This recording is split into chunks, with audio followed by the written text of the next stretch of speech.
Hello friends, welcome back to my channel Knowledge Please. வாங்க வீடியோக்குள்ள போலாம். Welcome back. Class 10, Unit 3, Prose, Empowered Women Navigating the World.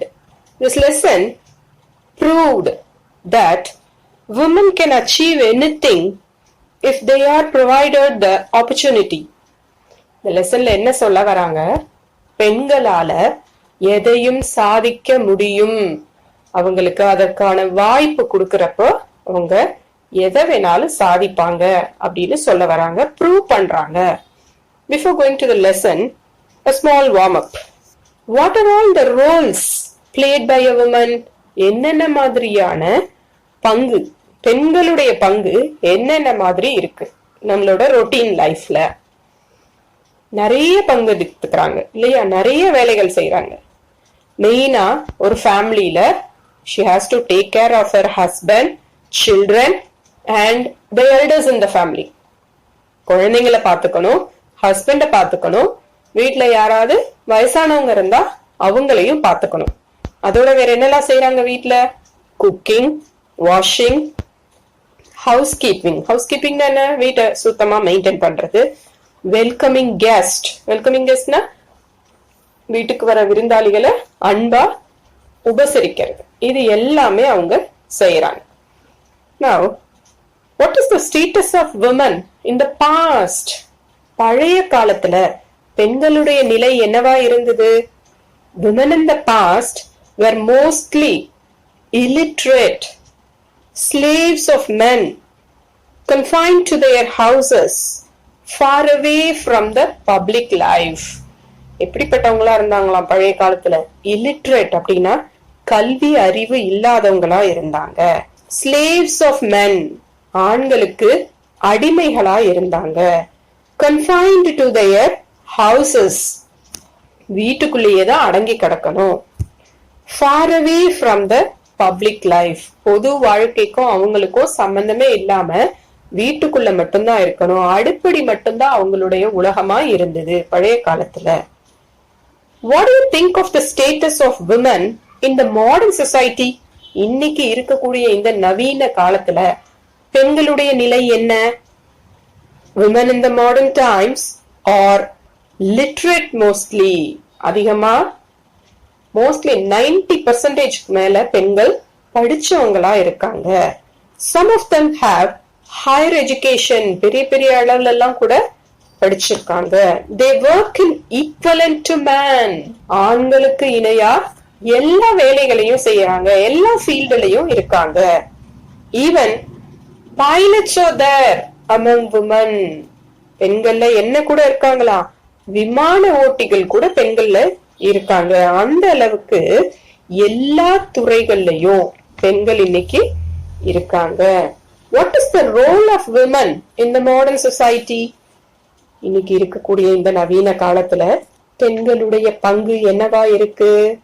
In the modern society, the role of women is multifaceted. Multifaceted என்ன? பன்முக தன்மை உடையவர்களா இருக்காங்க. ஒரு விஷயம் இல்லாம எல்லா விஷயத்தையும் சூப்பரா செய்யறவங்களா இருக்காங்க பெண்கள். Our forefathers would not have dreamt that our women would become political leaders and high-class professionals. நம்மளுடைய முன்னோர்கள் நினைச்சு கூட பார்த்திருக்க மாட்டாங்களாம். என்னது, பெண்கள் இந்த மாதிரி அரசியல் தலைவர்களாகவும் ஹை கிளாஸ் ப்ரொஃபஷனல்ஸ் அப்படின்னா பெரிய அளவுல தொழில் செய்யறவங்களாவும் வருவாங்கன்னு யாரும் கற்பனை கூட பண்ணிருக்க மாட்டாங்க. இன்னைக்கு அந்த அளவுக்கு பெண்களுடைய நிலை உயர்ந்திருக்கு. நம்மளே எவ்வளவோ பாக்குறோம் இல்லையா? Now I'm going to tell you about a young girl. ஒரு சின்ன பொண்ணு, அவளுடைய அச்சீவ்மெண்ட், தன்னுடைய யங் ஏஜ்லயே அவ என்ன அவார்டு வாங்கியிருக்கா தெரியுமா? நோபல் பிரைஸ் வாங்கியிருக்கா. She is a Pakistan girl. அவளுடைய பேரு கெஸ் பண்ணிருக்கலாம் நீங்களே, மலாலா யூசுப்சாய். மலாலா பத்தி உங்களுக்கு தெரிஞ்சிருக்கும். She was born on 12th July 1997. எந்த நாட்டை சேர்ந்தவங்க? பாகிஸ்தான் நாட்டை சேர்ந்தவங்க. She has been an advocate of girls' education and women's rights even as a child, சின்ன வயசுல இருந்தே எப்படிப்பட்டவங்களா இருந்தாங்க? பெண் கல்விக்காகவும் பெண் உரிமைக்காகவும் குரல் கொடுக்கிறவங்களா இருந்தாங்க. Her speech to the UNO, UNO-னா என்ன? United Nations Organization. அதுல அவங்க பேசின பேச்சு published as a book titled I am Malala. அவங்களுடைய ஸ்பீச் ஒரு புத்தகமா வெளிவந்துதான். அந்த புத்தகத்துடைய தலைப்பு என்ன? I am Malala. எவ்வளவு பெரிய விஷயம் இல்லையா? She is honored with Nobel Prize in 2014. பிறந்தது 1997ல, 2014லயே நோபல் பிரைஸ் வாங்கிட்டாங்க. The UNO has declared 12th July as World Malala Day. 12th July தான் அவங்க பிறந்த நாள். அன்னைக்கு நாள மலாலா டேவா UNO-ல அனௌன்ஸ் பண்ணி அவங்கள பெருமைப்படுத்தி இருக்காங்க. Now let us see some of the famous women personalities we know. நமக்கு தெரிஞ்ச சில women personalities யார் யாருன்னு பார்க்கலாமா? நமக்கு உடனே ஞாபகத்துக்கு வர்றது மதர் தெரேசா இல்லையா? அவங்களுடைய selfless service, mother Teresa. Indra Nooyi, Gomathi Marimuthu தமிழ்நாட்டை சேர்ந்தவங்க, பிடி உஷா, இந்த மாதிரி நிறைய பேர் இருக்காங்க. அரசியல்ல கூட நிறைய பேர் இருக்காங்க. அவங்க பேர்லாம் நம்ம மென்ஷன் பண்ணிக்க வேண்டாம். Okay, just we can start with the lesson. Gone are the days where women in India remained indoors unless permitted to go out with an escort. முன்னாடி காலத்துல எல்லாம் பெண்கள் எப்படி இருந்தாங்களா? வீட்டுக்குள்ளேயே தான் இருப்பாங்களா? அப்படியே வெளியில போகணும்னாலும் ஒரு எஸ்கார்ட்னா காவலுக்கு யாராவது ஒரு ஆள் கூட போனாதான் வெளியில போகணும். அப்படி ஒரு நிலைமையில தான் இருந்தாங்க. Conditions today have changed thanks to all those women who have fought for their freedom and set a very good example. இன்னைக்கு நிலைமை ஆனா அப்படி இல்ல, டோட்டலா மாறிடுச்சு. இதுக்காக போராடின பெண்கள் எல்லாருக்கும் நம்ம இந்த நேரத்துல நன்றி சொல்லணும்.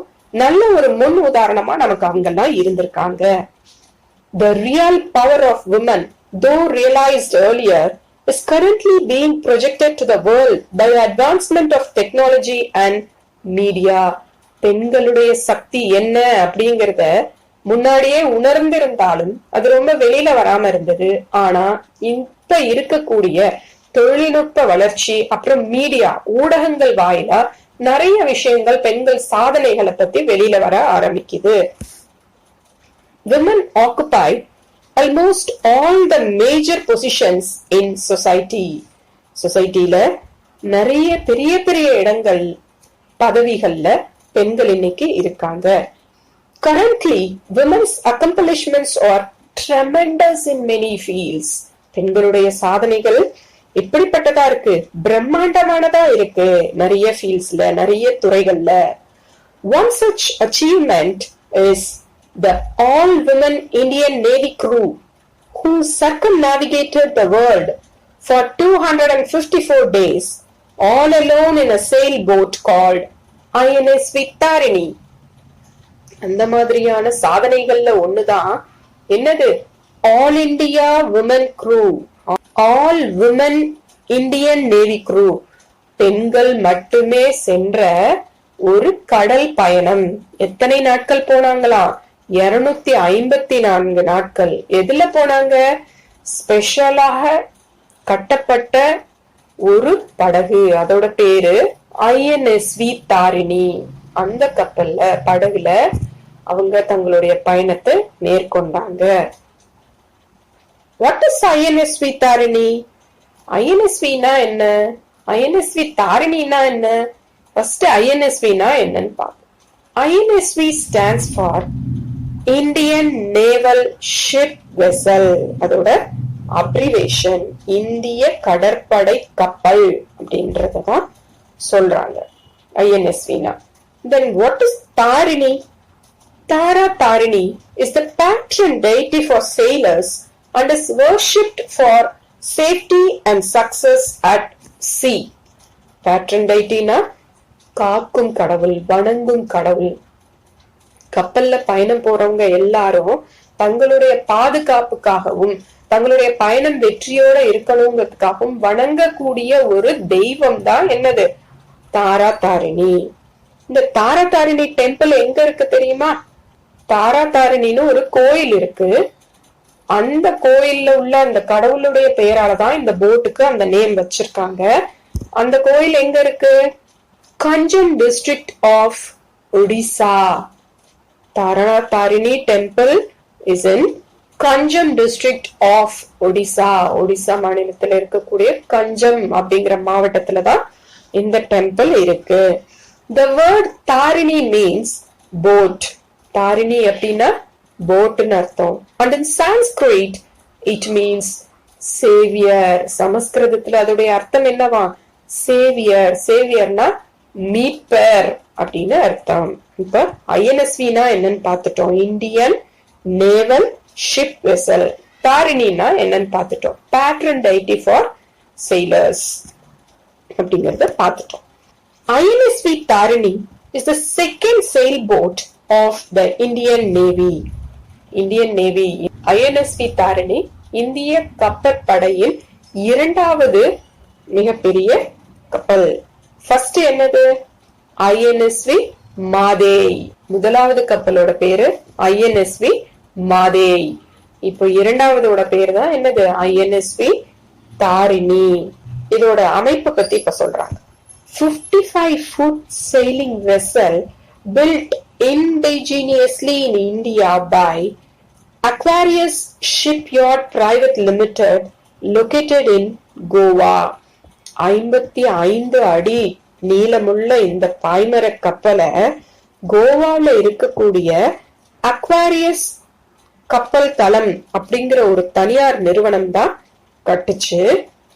After undergoing extensive sea trials, she was commissioned to the Indian Navy service on 18 February 2017. நிறைய சோதனைகளுக்கு உட்படுத்தப்பட்ட பின்பு இத இந்தியன் கடற்படை தங்களுடைய அங்கீகாரத்தை கொடுத்தாங்க. இந்த கப்பலுக்கு எப்ப கொடுத்தாங்க? 2017 February 18ல அங்கீகாரம் கொடுத்தாங்க. Navika Sagar Parikrama was a project undertaken in consonance with a national policy to empower women to attain their full potential. ஒரு ப்ராஜெக்ட்னா என்ன? ஒரு திட்டம். திட்டத்துடைய பெயர் நவிகா சாகர் பரிக்ரமா. அது திட்டம் எதுக்காக ஏற்படுத்தியிருக்காங்க? பெண்களுடைய திறமைய வெளிக்கொண்டு வரணும், தேசிய அளவுல கொண்டு வரணும் அப்படிங்கிறதுக்காக அந்த ஒரு ப்ராஜெக்ட ஏற்படுத்தினாங்க. ப்ராஜெக்டோட name Navika Sagar Parikrama. The project is considered essential towards promoting ocean sailing activities in the Navy while depicting Government of India's thirst for Nari Shakti, said Chief of the Naval Staff Admiral Sunil Lamba in his welcome speech. Sunil Lamba அவர் யாரு அப்படின்னா கப்பல் படையில இருக்கக்கூடிய பணியாளர் எல்லாருக்கும் முதன்மை அலுவலர் அவர்தான். அவரு தன்னுடைய வரவேற்புரையில என்ன சொல்றாரு? கவர்மெண்ட் நரி சக்தி, நரி சக்தினா உமன் பவர், பெண்களுடைய சக்தி, அதை நிரூபிக்கிறதுக்காக தான் கவர்மெண்ட் இந்த ஒரு இதை செஞ்சாங்க அப்படின்னு தன்னுடைய வரவேற்புரையில யார் சொல்றாங்க? அட்மிரல் சுனில் லம்பா. அவர் யாரு? கப்பல் படை பணியாளர் எல்லாருக்கும் அவரு chief. The voyage was aimed to showcase make in India. Make in இந்தியான்னா என்ன? இந்தியாவிலேயே தயாரிப்போம். ஏன் அப்படி சொல்றாங்கன்னா அந்த ஐஎன்எஸ்வி தாரிணி இந்தியாவிலேயே உற்பத்தி பண்ணப்பட்டது. மேக் இன் இந்தியா, இந்தியாவிலேயே தயாரிப்போம், அதை நிரூபிக்கிறதுக்காகவும் தான் இதை செஞ்சாங்க. The special feature of the sailboat, அந்த sailboatல என்னென்னலாம் சிறப்பான விஷயங்கள் இருக்கு அப்படிங்கறத பார்ப்போம். Encouraged to use environmental friendly non-conventional renewable energy resources such as the wind. எந்த மாதிரியான வளங்களை பயன்படுத்த சொல்லுதா? புதுப்பிக்கத்தக்க வளங்கள், renewable resources, அதாவது சுற்றுப்புறத்துக்கு மாசு ஏற்படுத்தாத புதுப்பிக்கத்தக்க ஆற்றல் வளங்கள் அந்த மாதிரி காற்று, சூரிய வெளிச்சம் இதெல்லாம் பயன்படுத்துறதுக்கு என்கரேஜ் பண்ணுது. Collected and updated meteorological, ocean and wave data on regular basis for accurate weathercast by Indian Meteorological Department. IMD, Indian Meteorological Department அப்படின்னா இந்திய வானிலை மையம். அவங்க தன்னுடைய தகவல்களை அவங்க கிட்ட இருந்து சேகரிக்கிறாங்க. வானிலைய பத்தின அறிவிப்பு கொடுக்கறதுக்கு முன்னாடி கடல் மற்றும் அலை பற்றிய விவரங்களை சேகரிச்சு தொகுத்து எல்லாத்தையும் கொடுக்கறது. Collected data for monitoring marine pollution on high seas. அப்புறம் இன்னொன்னு என்ன செய்தான், marine pollution கடல் மாசுபாட்டை கண்காணிக்குது. இது எல்லாம் தான் INSV-ல இருக்கக்கூடிய சிறப்பான விஷயங்கள். என்னென்ன, எக்கோ ஃப்ரெண்ட்லி, அதாவது சுற்றுச்சூழல் மாசு ஏற்படுத்தாத புதுப்பிக்கத்தக்க வளங்களை பயன்படுத்த சொல்லுது. இந்திய வானிலை மையத்துக்கு உதவி செய்யுது. அப்புறம் கடல் மாசு அதை பத்தின விவரங்களையும் சேகரிக்குது, கண்காணிக்குது.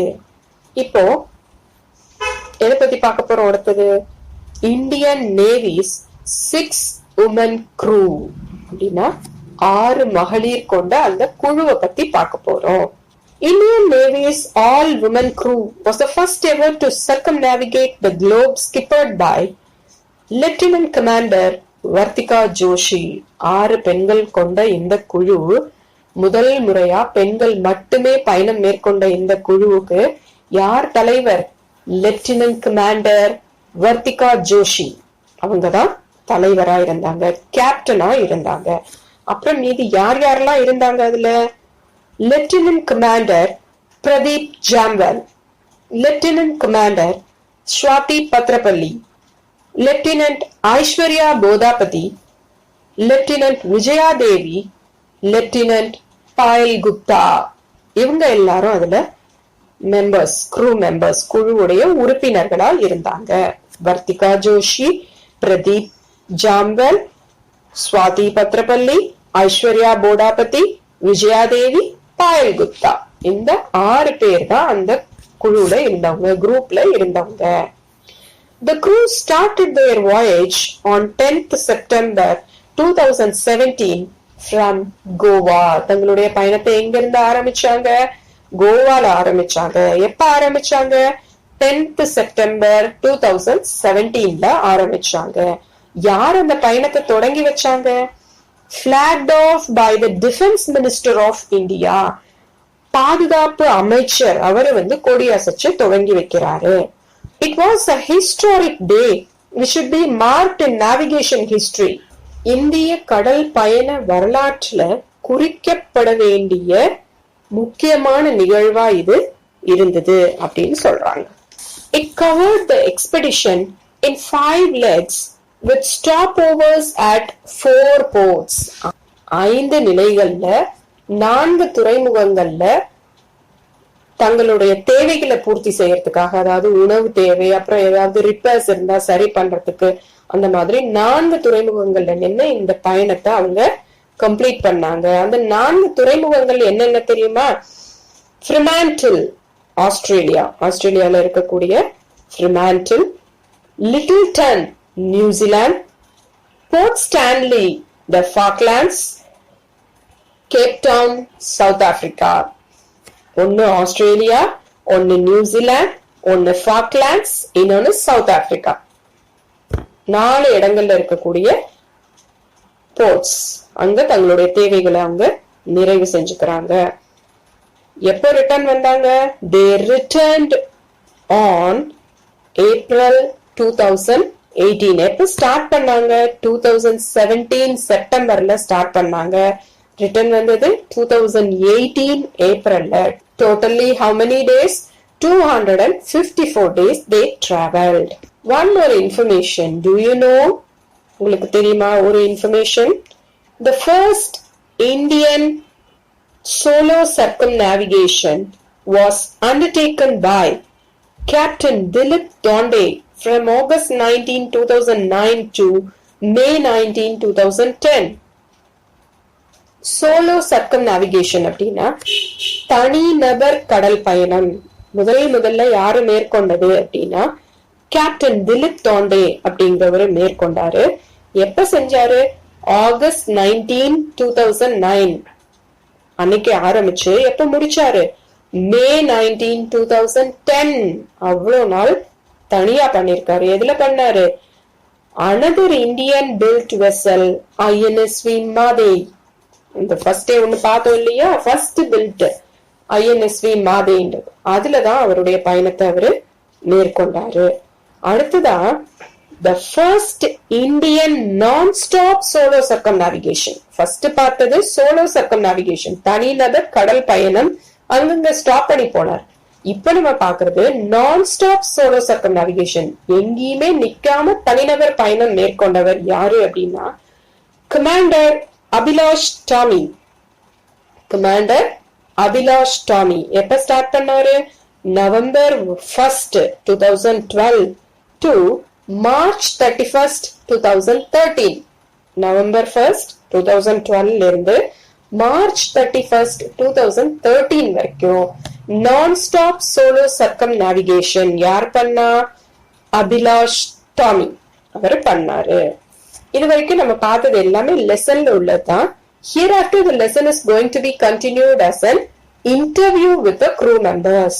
ஒரு இன்டர்வியூ crew members, அந்த 6 பேர் பார்த்தோம் இல்லையா, அந்த 6 பேர்கிட்ட ஒரு இன்டர்வியூனா எப்படி இருக்கும்? டயலாக், கான்வர்சேஷன், உரையாடல் வடிவத்துல இருக்க போது இனிமே நம்மளுடைய lesson. An interview with the crew members.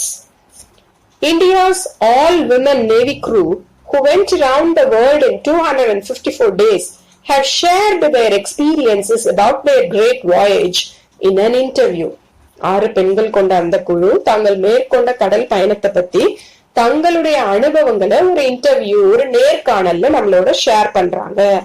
Through their personal experiences, we really came to know their hardships and unpredictable challenges they have faced all through their expeditions. அவங்க கூட நம்ம நேரடியா தங்களுடைய அனுபவங்களை பகிர்ந்துகிட்டதுனால என்ன தெரிஞ்சுக்கிட்டோம்? எவ்வளவு கஷ்டங்களை அவங்க தாண்டி வந்திருக்காங்க. அன்பிரெடிக்டபிள் சேலஞ்சஸ், எதிர்பாராத சவால்கள் எவ்வளவு சமாளிச்சிருக்காங்க இந்த பயணத்துல அப்படிங்கறத நம்ம தெரிஞ்சுக்கிறோம். The first question asked by the interviewer, நேர்காணல் யார் செய்யறாங்களோ அவங்க முதல் கேள்வி கேக்குறாங்க. என்ன கேக்குறாங்க? How well were you acquainted with the sailboat before you took up the task? இந்த பயணத்தை நீங்க ஏற்றுக்கொள்றதுக்கு முன்னாடி அந்த போட் கூட உங்களுக்கு பரிச்சயம் எப்படி இருந்தது அப்படின்னு கேட்டிருக்காங்க. None of us was acquainted with a sailboat or ocean going boat. Vartika Joshi தான் இப்போ ஆன்சர் பண்றாங்க. வர்த்திகா ஜோஷி யாரு? அவங்கதான் கேப்டன் இல்லையா, அவங்க ஆன்சர் பண்றாங்க. எங்கள்ல யாருக்குமே அதை பத்தின பரிச்சயம் கிடையாது, அனுபவம் கிடையாது, அதை பத்தி எங்களுக்கு எதுவுமே தெரியாது.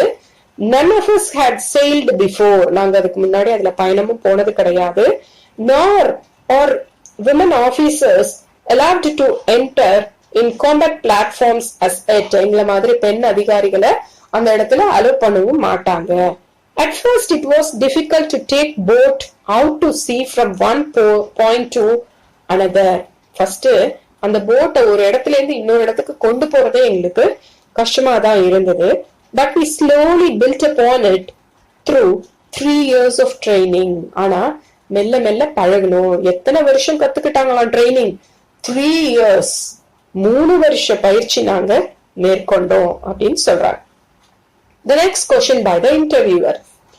Can you tell us about the training you had undergone before this expedition? இந்த பயணத்துக்கு முன்னாடி நீங்க என்னென்ன மாதிரியான ட்ரைனிங் எல்லாம் போனீங்க அப்படின்னு கேக்குறாங்க. ஏன்னா அவங்க 3 years ட்ரைனிங்னு சொன்னாங்க இல்லையா, இப்போ என்னென்ன மாதிரியான ட்ரைனிங் அப்படின்னு கேக்குறாங்க. We started with some theoretical courses on navigation, communication and weather prediction. Theoretical courses-னா பாடங்களா படிச்சோம். எதை பத்தி படிச்சோம்? நேவிகேஷன், பயணம், அப்புறம் கப்பல் ஓட்டுறது, கம்யூனிகேஷன், தகவல் தொடர்பு, வெதர் ப்ரெடிக்ஷன், காலநிலைய பத்தி முன்னாடியே தெரிஞ்சுக்கிறது. இத பத்தின பாடங்களை படிச்சோம். Classroom courses are different from sailing outside. கிளாஸ்ல படிக்கிறதுக்கும் வெளியில நாங்க பயணம் பண்றதுக்கும் நிறைய வித்தியாசங்கள் இருந்தது. So we were given hands-on training like how to repair things.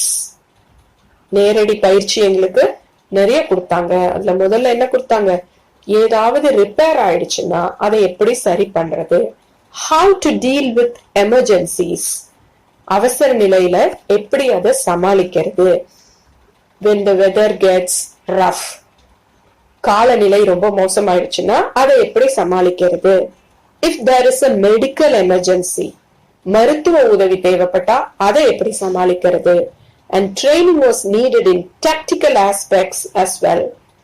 இந்த மாதிரி விஷயத்திலயும் ட்ரைனிங் கொடுத்தாங்க, திட்டமிடல் சார்ந்த பயிற்சியும் கொடுத்தாங்க. அப்போ என்னென்ன மாதிரியான பயிற்சி கொடுத்திருக்காங்க, தியரிட்டிக்கலா நேவிகேஷன், கம்யூனிகேஷன், வெதர் ப்ரெடிக்ஷன் இதெல்லாம் பத்தி படிச்சாங்க. ஹேண்ட்ஸ் ஆன் ட்ரைனிங் அப்படின்னா நேரடி பயிற்சியில எதெல்லாம் கத்துக்கிட்டாங்க, ரிப்பேர் பண்றது, எமர்ஜென்சிஸ் டீல் பண்றது, வெதர் மோசமாகும் போது, மெடிக்கல் எமர்ஜென்சி, இந்த மாதிரியான விஷயங்கள்லாம் தெரிஞ்சுக்கிட்டாங்க. இந்த ஆன்சரும் வர்த்திகா ஜோஷி தான் சொல்றாங்க.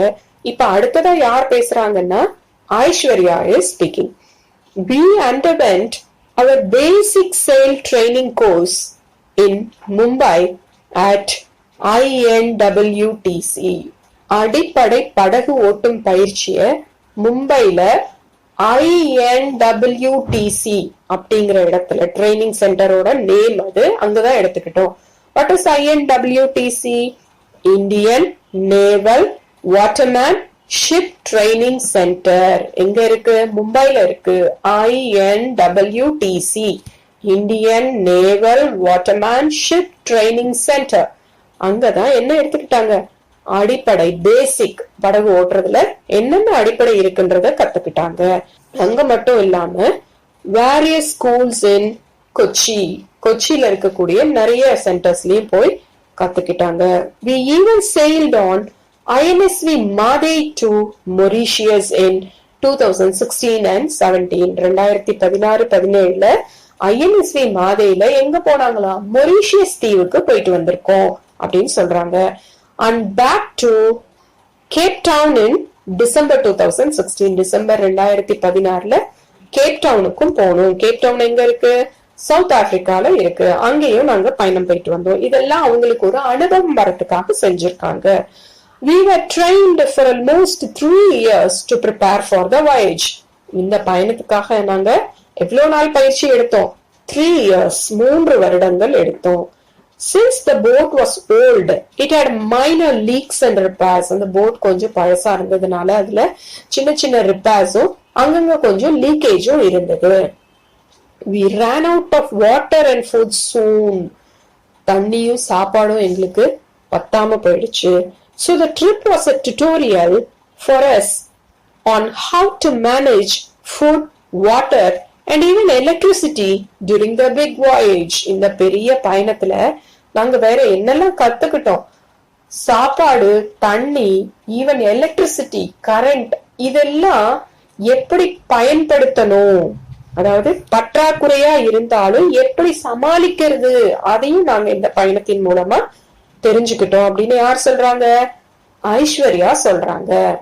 Meet you in part 2.